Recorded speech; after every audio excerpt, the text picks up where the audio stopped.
Hola, queridos chicos, seguimos resolviendo nuestra guía para ingreso a universidad. Recuerda que este es un curso gratuito, solamente me conformo con tu suscripción, tus comentarios y tus compartidas. Este es completamente gratis para ti. Lo que vamos a ver hoy seguimos con el tema de español y vamos a ver la comprensión lectora, ejercicios de comprensión lectora y vamos a ver unos tips para que los respondas con mayor facilidad estos ejercicios y te enfoques más tiempo en las materias que te pueden resultar más complicadas, ¿no?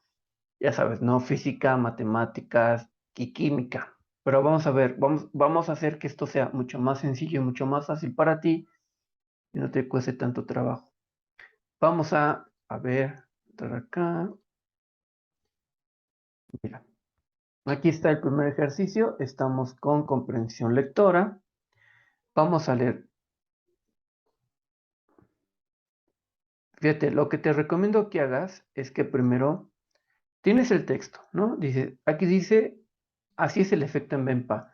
Le des una ojeada, es decir, de verlo, así de qué se trata, hay muchos números, y te vayas directamente a la pregunta. Dice, el efecto en Pemba se refiere a que, que el agua entre menos caliente esté, más fácil que se enfríe. Que todo líquido, mientras esté caliente, se enfríe lentamente. Que un líquido a menor temperatura es más probable que se enfríe más rápido y que el agua a mayor temperatura tardará menos en enfriarse. Vamos a ver, entonces vamos a buscar qué es esto, qué es en efecto en Bepa. Buscamos aquí en el texto, te regresa y dices, ah, este es el efecto en Pemba, bautizado así en honor al joven tanzano que descubrió mientras hacía helados en 1969. Esto es la conclusión del primer párrafo, entonces tenemos que leer la introducción. Dice, si tenemos dos hileras con agua de 95, con agua de 50 grados, las metemos en el congelador al mismo tiempo, ¿cuál de las dos se congelará antes? Si se guía por sentido común, errará. Ni se congelará a la vez, ni lo hará primero la de 50 grados. La primera en congelar será la más caliente. Este es el efecto en Pemba, asociación al joven tanzano. Entonces, lo que nos quiere decir que es el efecto en Pemba es que mientras más caliente esté un un, este, un líquido, más rápido se enfría, ¿no? Entonces vamos a buscar una pregunta que diga, una respuesta que diga eso. ¿Que el agua entre menos caliente esté, más fácil se enfríe? No, pues no. ¿Que todo líquido mientras esté caliente se enfría lentamente? Pues no. ¿Que un líquido a menor temperatura es más probable que se enfríe más rápido? Pues no, ya vimos que no. Y que el agua a mayor temperatura tardará menos en enfriarse. Este es nuestro inciso correcto. Vamos a marcarlo. Porque vimos que mientras más caliente esté un líquido, más tarde. ¿Has visto esos experimentos de que echan el agua caliente cuando está en lugares muy, muy fríos y la avientan y se congela rápidamente? Pues ese es el efecto EPEMBA. Ajá. Bueno, vamos con dice. El agua es más tenderse a cuajarse. ¿Cuándo? Cuajarse es que se ponga dura, ¿no? Tiene muchas burbujas de gas, contiene burbujas de gas, disminuyen las burbujas de gas aumentan. Vamos a buscar aquí donde dice, ¿por qué tiene que ver este con la congelación? Aquí fíjate lo que dice, cuando el agua caliente es más proclive a enfriarse por un motivo, cuando más caliente esté el agua, menos burbujas de gas contiene. Ya nos dio la respuesta. Dice, ¿pero qué tiene que ver esto con la congelación? La existencia de estas burbujas permiten que el agua solidifique porque actúan como garrederas, porque las moléculas de agua empiezan a orientarse y forman la estructura cristalina del hielo. Cuanto menos garraderas tenga el agua, es más fácil que se mantenga líquida por debajo de su punto de congelación. Entonces, lo que nos quiere decir que el agua es más proclive a enfriarse por un motivo. Cuanto más caliente el agua, menos burbujas de agua tiene. Entonces, inciso correcto, la C, ¿no? Disminuyen las burbujas de gas, ¿sí? Vamos con el inciso 3. Las burbujas de gas son importantes en el proceso de congelación porque aquí vamos a ver lo que nos decía. Recuerda que nos decía que había que mientras más burbujas era como que había más agarraderas, ¿no? Mientras más burbujas de agua hubiera, servían como agarraderas. Y se funcionan como moléculas por formar hielo hacia arriba. Dirigen las moléculas de agua para que comience a cristalizarse. Constituyen la base para que el hielo se forme lentamente o facilitan lentamente el punto de... Bueno, no, vamos a leerlo otra vez.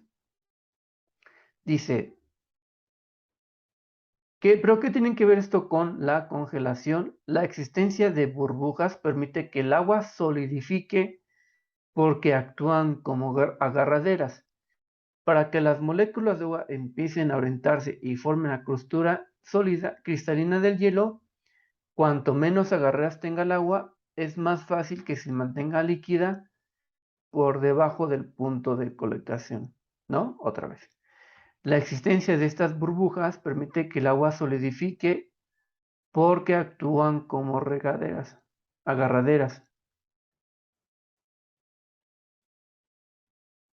Entonces, ¿qué tiene que ver esto? Funcionan como moléculas para formar hielo hacia arriba, dirigen las moléculas de agua para que comience a cristalizarse, constituyen la base para que el hielo se forme lentamente, si la parte de arriba, ¿no? Facilitan lentamente el punto de congelación a la superficie. Bueno, entonces, la existencia de esas burbujas permite que el agua solidifique porque actúan como agarraderas, porque las moléculas de agua empiezan a orientarse y formen la crustura cristalina de hielo. Entonces, como que las empujan, ¿no? Las burbujas empiezan a orientarse y forman, dice, solidifique porque actúan como agarraderas, porque las moléculas de agua empiezan a orientarse y forman la estructura cristalina de hielo. Cuanto menos agarras tenga el agua, más fácil se mantenga líquida. Entonces tienen muchas agarraderas, ¿no? Entonces nuestra respuesta correcta es esta, ¿no? El inciso C, dirigen las moléculas de agua para que comience a cristalizarse. Esa es nuestra respuesta de agua. Correcta. Dice, al final del texto se concluye que el punto de congelación normal del agua se realiza más rápido a 0 grados. Pues no. El agua superenfriada le gana a congelarse el agua que tiene alta temperatura. El agua a 0 grados más rápida. Fíjate lo que dice. Al final del texto se concluye que, bueno, entonces vamos a buscar. También hay que tener en cuenta que el hielo flota en el agua líquida. Un lago congelado lo está en su parte superior, ajá, y la capa de hielo crece hacia abajo. Esta capa aísla el resto del agua del aire frío, lo que hace que se congele con más lentitud. Sin embargo, el agua súper enfriada lo está completamente hacia abajo, ¿no?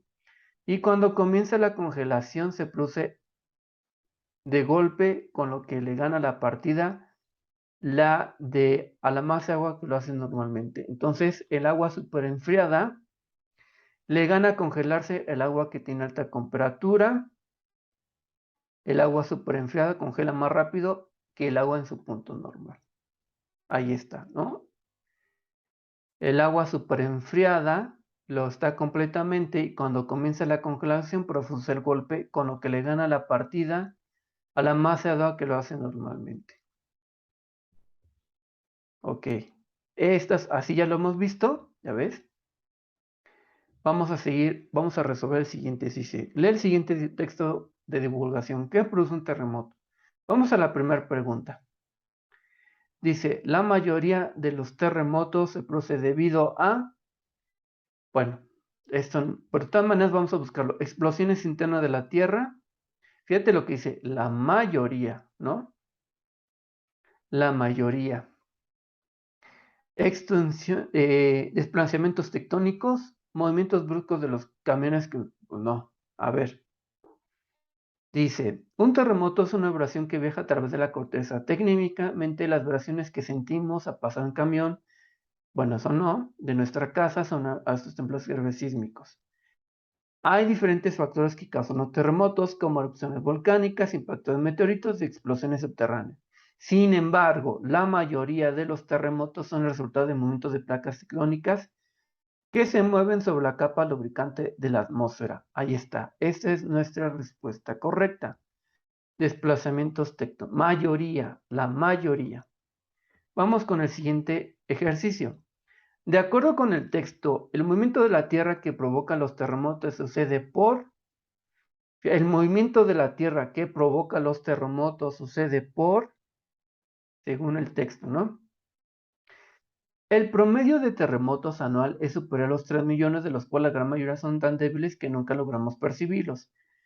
Pero grandes o compañeros o pequeños terremotos que se ven al movimiento de la Tierra se originan cuando dos placas colindan, se separan o rozan la una con la otra. Vamos a ver. Dice, el choque de dos placas que colisionan con otras placas más grandes. El roce de dos placas enormes con unas más pequeñas. La colisión de dos placas entre sí. El hundimiento, no, fíjate lo que te está preguntando. El movimiento de la Tierra que provoca los terremotos sucede por... Estamos entre esta. El choque de dos placas que colisionan con otras placas más grandes, eso no tenía sentido, ¿no? El roce de dos placas enormes con las más pequeñas o colisión de dos placas entre sí. Es esta, ¿no? Los terremotos que se deben al movimiento de la Tierra se originan cuando dos placas colindan, se separan o rozan la una a la otra. Es esta, ¿no? El choque de dos placas que colisionan con otras placas más grandes, pues eso no dice, ¿no? Aquí no dice que sean más grandes. Dos placas colindan.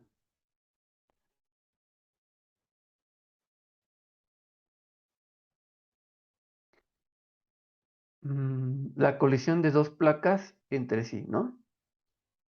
La colisión de dos placas entre sí, porque es lo que te dice aquí.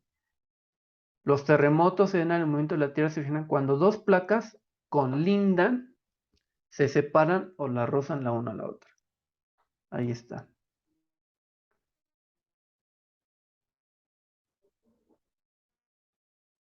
La colisión de dos placas entre sí. Dice, los terremotos generalmente se originan en... Ahora aquí. Dice, los terremotos generalmente se originan en... Vamos a ver.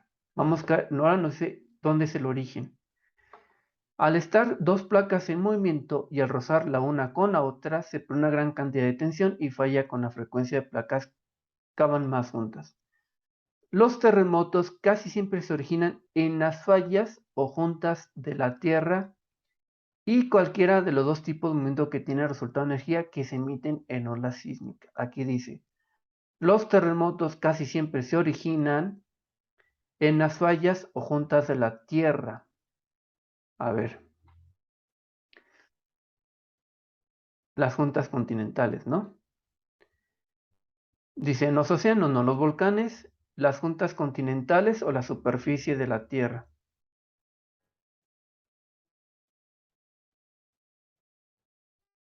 Bueno, a ver, vamos a ver. Cuando dos placas, por lo general se forza por una huella cuando ambas puntas.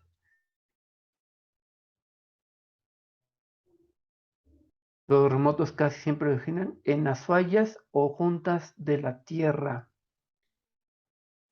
Aquí, ¿no? Las juntas continentales.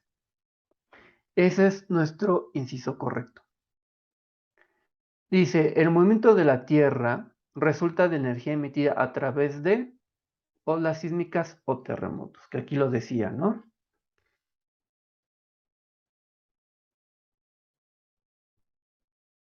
Dice, en los tipos de movimiento de la Tierra como resultado de energía que se emite en olas sísmicas o terremotos, ya sea en la Tierra o en los océanos. Ahí está, olas sísmicas o terremotos. Muy bien, vamos con el siguiente texto. Ya vamos dos, vamos con el tercero. En realidad existen las arenas movedizas, si es así, ¿por qué se da este fenómeno? Vamos con la primera pregunta.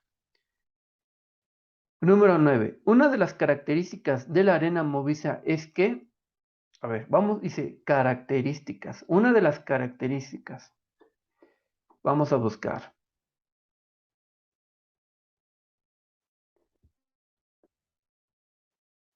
No, devorándonos.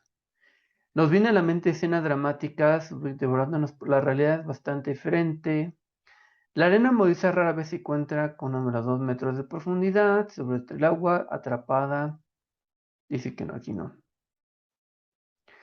Dice, hay dos procesos que ocasionan este tipo de arenas. Cuando hay agua corriente bajo la superficie, agua bajo la arena, la fuerza hacia arriba está en contra del efecto de gravedad, lo cual hace flotar las partículas de arena. El otro proceso implica un terremoto que aumenta la presión de depósito del agua cerca de la superficie. Esta agua suelta los depósitos de arena y va a encontrar su paso. Ok, vamos a ver. Entonces, una de las características, contiene agua que entra y sale. Contiene arena demasiado cerca. El agua no puede filtrarse y contiene arena que devora a sus víctimas, a chirrones. Contiene arena, el agua no puede filtrarse. O sea, como que queda estancada, ¿no? Entonces,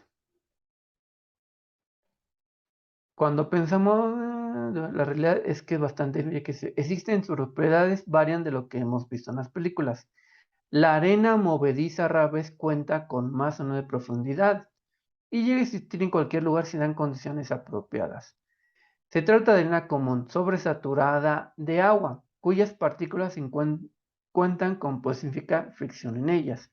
El agua, atrapada entre las moléculas de arena, se agita al no lograr drenar y la arena bajo en estas condiciones se vuelve líquida e incapaz de eso. Entonces, esta, ¿no? El agua no puede filtrarse. ¿Contiene agua que entra y sale? No. ¿Contiene arena demasiado seca? No. El agua no puede filtrarse, ¿sí? O sea, que es tan espesa la arena que el agua no puede filtrarse. Número 10. La arena movediza se ocasiona cuando, aquí vamos a buscar, el agua atrapada queda entre, fíjate, eso es, ¿no? Hay dos procesos que ocasionan este tipo de arenas. Cuando hay agua corriente bajo la superficie, la fuerza hacia arriba de esta agua contrarresta el efecto de gravedad, lo cual hace flotar a las partículas de arena. El otro proceso implica un terremoto que aumenta la presión de los depósitos de agua acerca de la superficie. Esta agua satura los depósitos de arena que van encontrando su paso y crea arenas movedizas. A ver, entonces dice, el agua acumulada que permite el aumento del efecto de gravedad, ya habíamos visto que eso que sí. El agua bajo la superficie crea una fuerza opuesta al efecto de gravedad. El agua estancada se filtra hacia el interior de la tierra y el agua vacía los depósitos de arena y crea el agua vacía los depósitos de arena. Entonces aquí está, ¿no?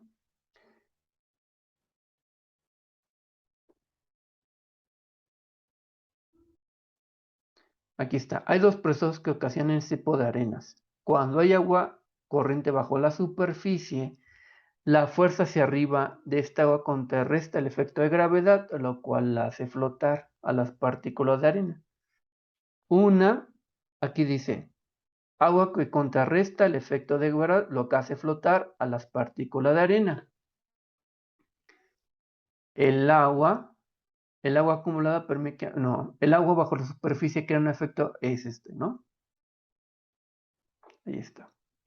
Cuando alguien cae en las arenas movedizas, se hunde cada más porque, vamos a buscar, cuando alguien cae en las arenas movedizas, se hunde cada vez más porque, fíjate lo que dice, aquí está. Estas no succionan a sus víctimas, pero el movimiento incisivo del cuerpo para librarse causa que se hunda cada vez más, pues a mayor vibración, más líquida se vuelve la textura de las arenas.